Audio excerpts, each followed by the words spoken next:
ایک لمحہ تمہیں ایسا بھی میسر ہونا چاہیے اپنے اوقات زندگی میں جس میں تمہارے اور تمہارے رب کے درمیان کوئی بھی نہ ہو۔ وَتَبَتَّلْ إِلَيْهِ تَبْتِيلًا، سب سے کٹ کے الگ تھلگ ہو کے بالکل یکسوئی کے ساتھ تم اپنی زندگی کے وہ لمحے اپنے رب کے ساتھ جوڑ دو۔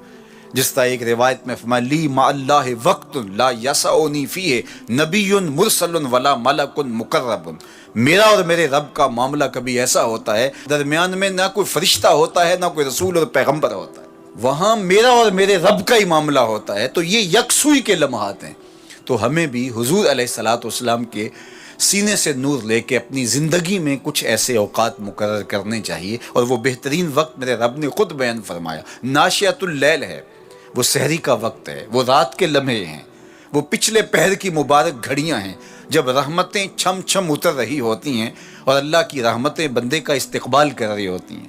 تو اس وقت اگر اللہ کے حضور کھڑے ہو کے ربط قائم کیا جائے تو وہ اللہ کے ساتھ جڑنے کا بہترین وقت ہے۔ اور نماز میں تبتل ہو، جب ہم نماز پڑھ رہے ہوں تو مکمل انہماک رب کے ساتھ ہو۔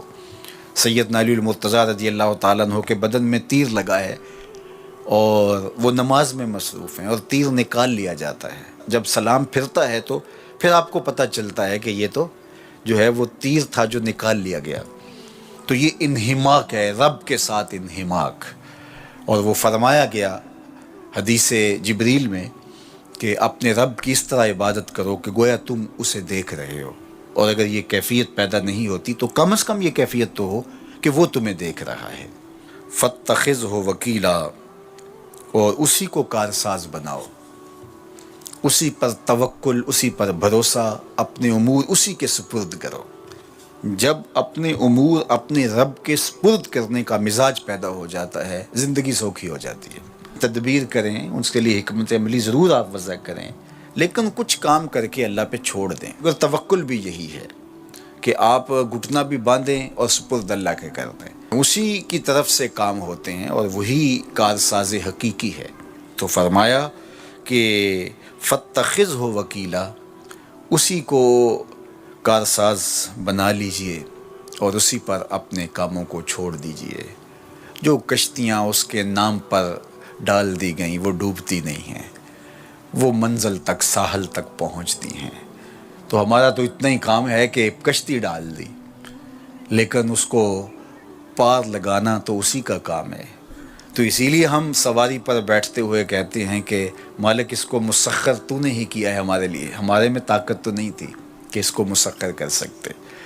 تو یہ اس کے کرم سے ہوتا ہے، تو وہ اگر چاہے تو کوئی مشکل نہیں ہوتی۔ تو اس لیے اپنے کاموں کا کارساز اسی کو بنایا جائے۔ ایک بزرگ تھے، وہ دریا کنارے وضو کر رہے تھے۔ ایک بچھو تھا جو ایک لکڑی پر تیرتا ہوا، کبھی پانی کے ہچکولوں سے وہ ڈوبتا بھی اور کبھی لکڑی کو تھام لیتا، یوں پانی کے بہاؤ پہ جا رہا تھا۔ تو ان بزرگوں نے دیکھا تو ہاتھ ڈال کر کے اس کو نکالنا چاہا، تو اس نے اپنی فطرت کے مطابق ان کے ہاتھ پہ ڈنگ مار دیا۔ درد کی شدت سے ہاتھ جھٹکا تو وہ گر گیا، تو پھر ڈوبنے لگا تو پھر پکڑا اور پھر اس نے ڈنگ لگا دیا۔ 7 مرتبہ اس نے ڈنگ مارا، اور آپ اس کو نکال کے 8ویں مرتبہ باہر نکالنے کی کوشش کر رہے ہیں۔ تو مرید نے کہا جو پاس بیٹھا تھا، حضرت یہ بار بار آپ کو ڈنگ مارتا ہے اور آپ اس کو نکالنے کے لیے کوشاں ہیں۔ فرمایا وہ اپنی بری فطرت سے باز نہیں آتا، میں اپنی اچھی عادت سے باز کیسے آ جاؤں؟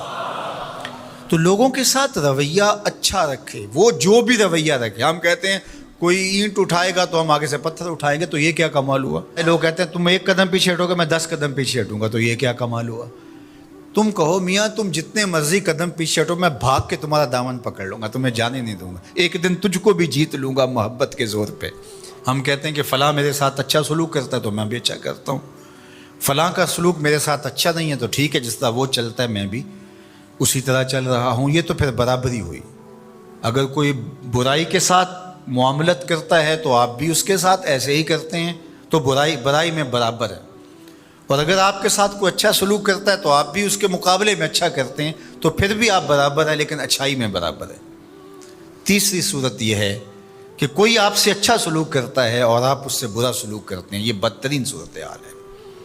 اور سب سے بہتر صورت کیا ہے کہ کسی کا رویہ تلخ بھی ہو، کسی کا انداز نامناسب بھی ہو، کوئی آپ کے ساتھ برا سلوک بھی کرتا ہو، لیکن آپ اس کے ساتھ اچھا سلوک کرتے ہو۔ خون کا رشتہ ہے، دودھ کا رشتہ ہے، وطن کا رشتہ ہے، ہمسائیگی کا رشتہ ہے، آپ کے ساتھ اس کی تعلق داری ہے، آپ کے آباء و اجداد کی آپس کے اندر سانجھ تھی اور آپ اس کو نبھا رہے ہیں۔ تو یہ ہے بہترین رویہ کہ کسی کا کوئی بھی رویہ ہو، آپ اس کے ساتھ اچھا رویہ اختیار کرتے ہیں۔ حضرت عقبہ بن عامر رضی اللہ تعالی عنہ کو حضور نے ارشاد فرمایا تھا، سل من قطعک واعط من حرمک واعف عن من ظلمک۔